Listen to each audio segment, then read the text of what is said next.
storytelling. From the dawn of time, human beings have been telling each other stories. Some of those stories which have gone on to become great works of literature. I have had the privilege to be witness to some incredible storytelling moments, some of my favorite stories of all time, and not from a source that you might expect. Have you ever had a story that you loved so much that you were always excited to hear it again? Yeah, Three Blind Mice. That's the one? Yep. Short, sweet. It's got animals. I'm in. All right. No, seriously. I'm talking about Dungeons & Dragons. Dungeons & Dragons as a practice allows for such a wide breadth of storytelling possibilities. From a typical swords and sorcery... Anywhere. Okay. I stand up to my full wizarding height. Which is 2 foot higher with the hat. Yeah, excellent. And then I shout, "Abraca, fuck you!" And I cast magic missile at him. To a Regency romance. No, I'm feeling very constrained and, she's fine. We could be married. It would be good. Would it be a good match for grandfather? Of course! Oh, for grandfather, of course. But for me, never. Wait, what? Never. You are engaged and you intend to break it off? I don't intend to break it off if I can find something that I think fits me a bit more. Cousin, you're shopping around? Of course I'm shopping around. All the way to spacefaring sci-fi. These 3 roid removers are going to double move to get in striking distance of the Red Hot. I believe Dungeons & Dragons actual play shows, that is, shows that features players actually playing the game of Dungeons & Dragons, have merit as a form of literature. And in fact, the act of playing D&D increases critical literacy skills. For players and dungeon masters, there's the opportunity to explore literary themes and tropes, to follow compositional practices, and to grow as a writer and a storyteller. How do I know? It happened to me. Yes, through Dungeons & Dragons, I got better at writing, better at characterization, better at crafting a narrative, all essential parts of composing literature. And I did it through the practice of collaborative storytelling, that is, telling a story together. So, okay, a brief introduction to Dungeons & Dragons to those who are unfamiliar. In D&D, a group of players make characters according to a set of rules, and the characters go on adventures that are either pre-made or made up entirely by their dungeon master or DM. The DM is the arbiter of rules and the person who decides how adventures go based on dice rolls to determine how successful players are at doing things using a variety of skills. DMs are responsible for story beats, but the group as a whole has to push the story together, essentially collaborative storytelling. I can already hear the cries of, but it's a game that's played out loud. How does that count as literature? Well, what is literature? Encyclopedia Britannica defines literature as a body of written work. You might automatically think that counts out D&D play. When playing D&D, lines are spoken and improvised, save a few exceptions. However, the encyclopedia later goes on to say, to use the word writing when describing literature is itself misleading, for one may speak of oral literature, or the literature of pre-literate peoples. The art of literature is not reducible to the words on the page, they are there solely because the craft of writing. As an art, literature might be described as the organization of words to give pleasure. To me, D&D is just a modern form of the oral tradition, that is, a way of conveying culture, values, ideas, and meaning through out loud storytelling. Oral literature was, at one time, the only way we had to convey literature to everyone. There is a fundamental difference between sitting and reading language and hearing and delighting in the sound that language makes. In terms of the joy of sound, the actual play show Dimension 20 is a show that delights in all the joy that words can bring.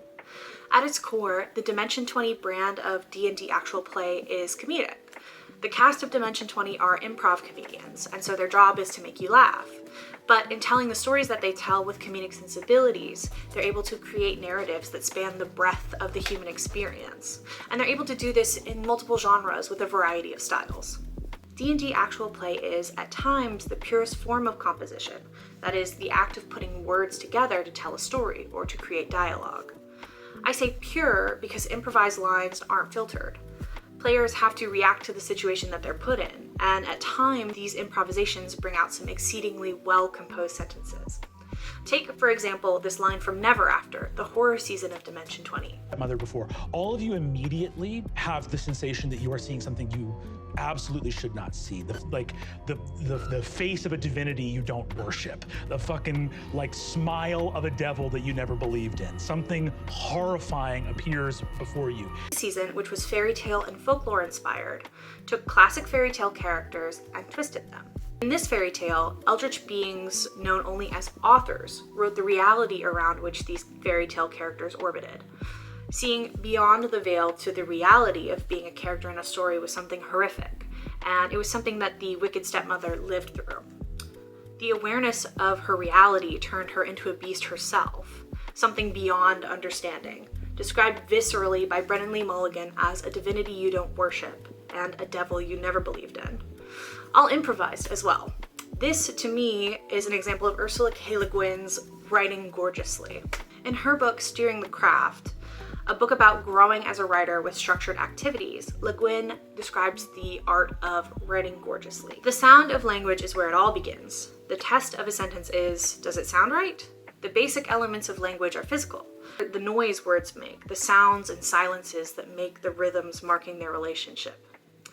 In composing this sentence, Brennan Lee Mulligan improvised a sentence that not only sounds right, but has a beautiful rhythm, with evocative words. Le Guin later says, getting an act or idea across isn't all a story does. A story is made out of language, and language can and does express delight in itself, just as music does.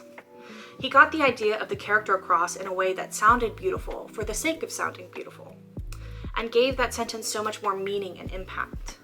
I thought that Never After was a pretty good campaign, not one of my all-time favorites, but because of the way that Brennan used language in the season, I continue to think about it and cherish the way that it was composed. My absolute favorite Dimension 20 campaign, A Court of Fae and Flowers, is a Regency-inspired campaign. The long and short of it is, all of the fairy courts gather once a year to experience the social event of the season, the Bloom, a temporary increase in magical power and ability for all of them. 6 Archfey are invited to the Bloom, described here in the intro to the show by Game Master Abria Iyengar. To the churlish Captain K.P. Hobb, venerated soldier of the Goblin Court. To the Master of Ceremonies, Delosa de la Rue, pride of the Court of Wonder. To the illustrious Gwendolyn Thistlehop of the Court of Wonder. To the tenebrous Prince and Hera, scion of the Unseelie Court. And to the notorious Lords of the Wing, Lady Chirp Featherfowl, Countess of Cluckingham, and Lord Squawk Erebus, Earl of Peckersburg. Honored Archfey, we are delighted to welcome you to A Court of Fae and Flowers. The campaign is a love letter to the Regency-era drama and calls to mind works of fiction like Pride and Prejudice and Bridgerton. In an interview about the inspiration behind this campaign, Iyengar said, I was very fascinated by this idea of how, to me, people in the 1800s who were reading Regency stories were kind of experiencing the same parasocial sense of watching rich people that they both admire and kind of don't like going through these travails. You want them to go through a bunch of weird bad stuff because they're also rich, and their problems are champagne problems, but you're rooting for them in the end. Writers for this season took the idle rich concept and ran with it, packing every single character with romance novel motivations and tropes. In particular, I want to talk about Captain K.P. Hobb. Brennan's character for the season, Captain K.P. Hobb, a captain of the Goblin Court, is bound by duty to the Goblin King and spends the ball protecting the honor of Viscountess Gribalba. Captain Hobb is a staunch military man, follows orders to a T, and in his own words to the Goblin King, but know that I follow the code of goblin chivalry with every fiber of my being, and have dedicated myself to mischief, mayhem, sneakery, rumpus, and ruin with all my might. During their first event of the Bloom, Hobb spends a few moments alone with Delosa de la Rue, the beautiful and charming host of the Bloom. The first scene is a domino in the chain of fate that ends in their romance. A romance that involves the gallant and honor-bound Hobb finding his tender devotional side. Hobb has feelings for Rue, but the show plays with themes of devotion versus duty, and Hobb's duty through the court throws some complications into the mix. I am not going to put them in the position I put them in before by being forward. Well, They have shown me kindness, yes, and that is well enough. absolutely. And it was a kindness paid to a humble goblin by a beautiful member of the Court of Wonder, and it was a deep and profound kindness. Yes. And for me to have known even a single day of love is a gift that I never thought I would be lucky enough to have, and I will not squander it hoping for more. I will not spoil it hoping for more. It was beautiful for what it was. And I am ordered to marry. All of Brennan's character work culminates in this next moment, which embodies Hobbs' character arc and is the epitome of a Regency-inspired confession of love. It is by far my favorite moment out of any Dimension 20 show I've ever seen. Every service I have done has been the path of least resistance. Every suffering of mine has been because I feared and feared greatly. To disappoint, to earn scorn. Each day I have been a coward. And seeing you in this bloom, I have seen true bravery, without which there can be no honor. So, if you would let me act with honor for the first time in my life, I would ask you for your hand and for a kiss. At the time this Dimension 20 show was recorded, Brennan is a seasoned player and understands commitment to character and narrative. The next example of oral literature I want to talk about finds that commitment, which makes it a perfect example of the ways that D&D helps players grow as storytellers. The second show that I want to talk about that I believe has merit as a form of literature is The Adventure Zone, an actual play podcast with the guys behind the other podcast, My Brother, and Me. The Adventure Zone features Griffin McElroy as the Dungeon Master, Justin McElroy as the Wizard Taco, Travis as the fighter Magnus Burnsides, and their father Clint as the cleric Merle Highchurch. The Adventure Zone wasn't always a strong narrative-driven podcast with a love for character work. It started off like this. I run in and hit him with the shield and try to knock him in the hole. Well, no. That's what I do. And it works. That's not really how Dungeons Wait, let me roll. Work. Success! In a 2017 episode of The Adventure Zone, the brothers and their father talk about the ways in which the show grew. Man, I'm telling you, there's a lot of jokes, but there's a lot of heart. And I think that didn't start showing until later, I think. We had a few flashes of it early on, but I think that's when it became kind of special. I think we didn't know that the show had the capability for that. Yeah. Early on. I agree. We didn't. It wasn't in our. It was a joke fest. Yeah, and we didn't know that it had we didn't. It's like a car that flew all of a sudden. What made the car fly? What made the Adventure Zone the podcast to listen to? I'll tell you what it is. A dedication to the narrative and to telling the story that they wanted to tell. In an interview with the Austin Chronicle, Griffin talks about the difference between the early episodes of The Adventure Zone and the later ones.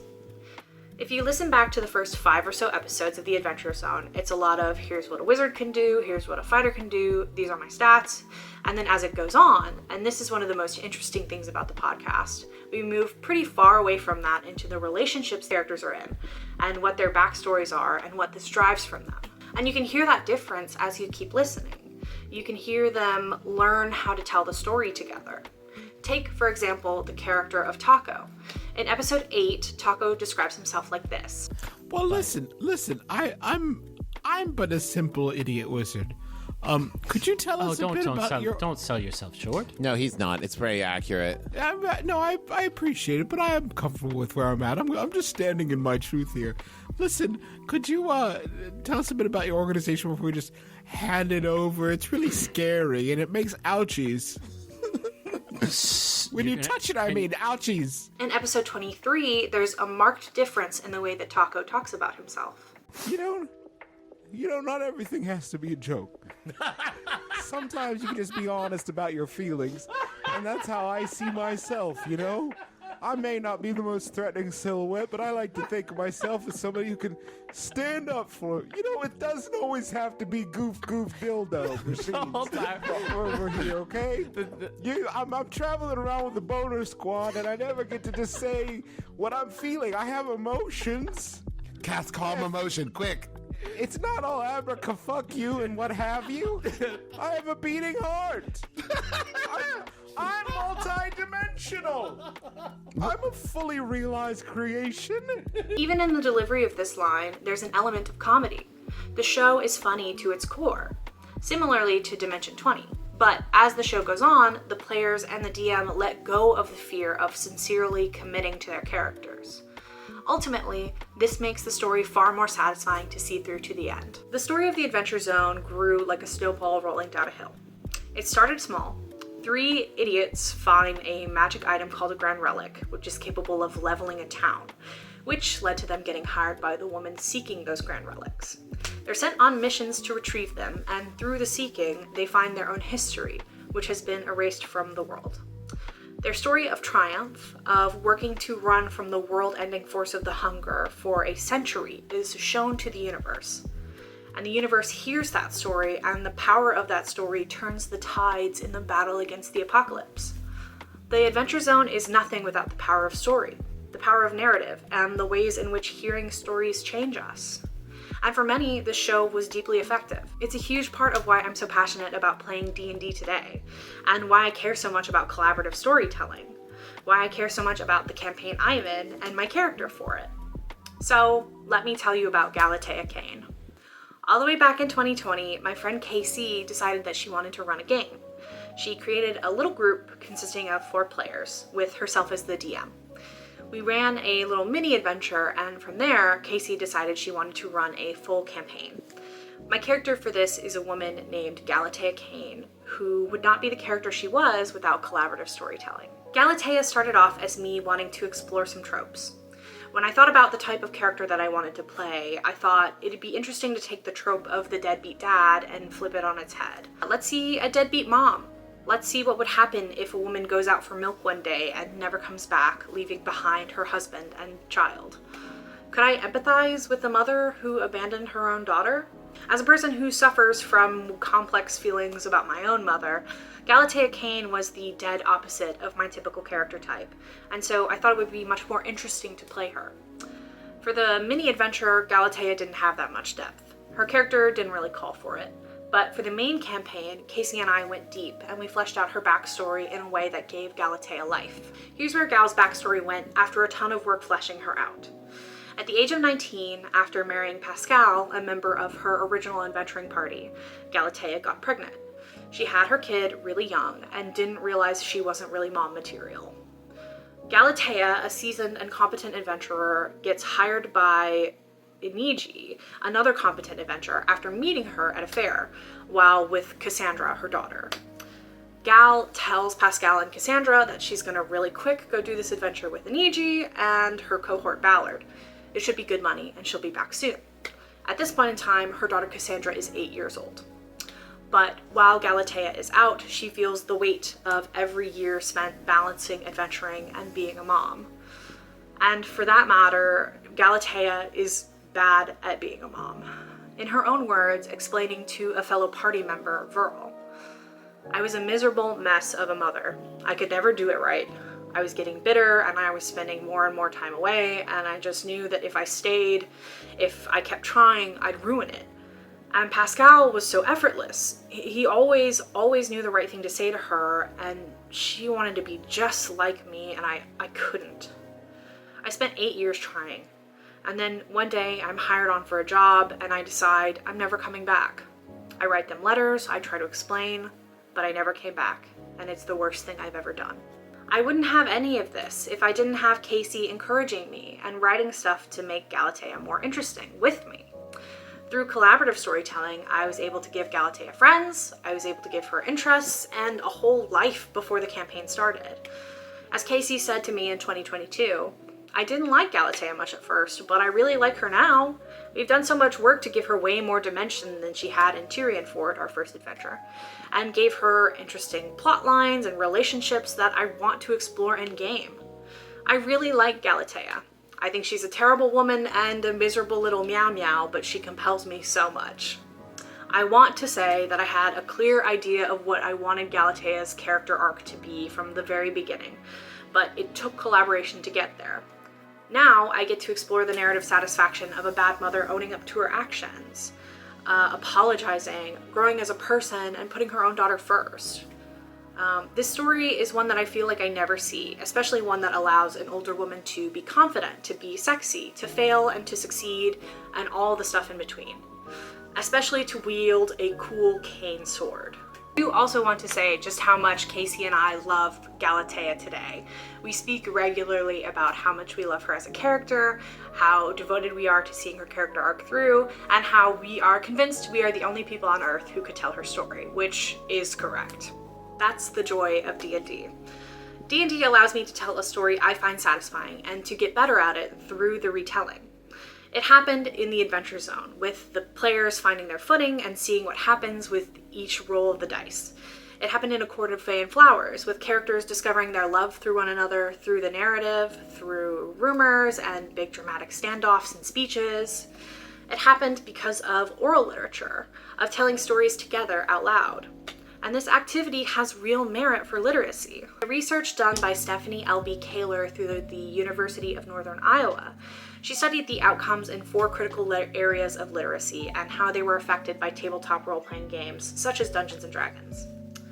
Overall, playing TTRPGs had a neutral to positive effect on the literacy skills of players, and the longer an individual had been playing TTRPGs, the greater breadth and depth of influence the game had on their literacy skills. There was no single common thread between participants' experiences, likely because, as participant A put it, people are capable of getting different things out of playing Dungeons & Dragons. You can see on the graph how players were affected by participating in these TTRPGs. Does D&D actual play have merit as a form of literature? I hope this essay has given you a myriad of reasons as to why it does. Am I advocating for these shows to be taught in schools as a form of literature? Probably not, but I do want to advocate for English teachers to use D&D and other TTRPGs as teaching tools to help students grow their storytelling skills. As we've seen, D&D is an activity that boosts literacy, that helps players and DMs grow as storytellers, and extols the value in collaborative storytelling. Actual play shows like The Adventure Zone and Dimension 20 help spread the good word to people who might not be familiar with the format. From epic battles to heartfelt character development, these shows demonstrate that D&D is not merely a game, but a legitimate form of literature, one that embraces the oral tradition and invites us to participate in the creation of vibrant, immersive worlds. D&D has allowed me to grow as a storyteller, to be a better speaker, and a better character creator. So, grab some rulebooks, get your dice, grab a friend, and tell some stories. Maybe your game will be studied later like literature. See ya!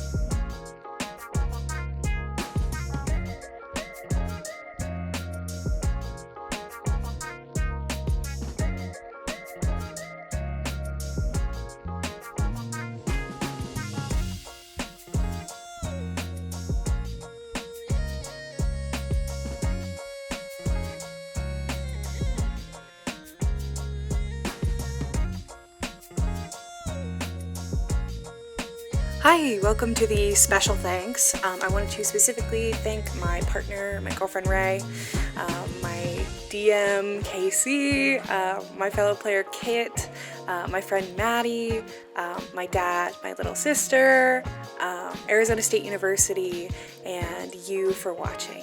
Thank you so much for watching. I really appreciate it. Yeah, thank you so much.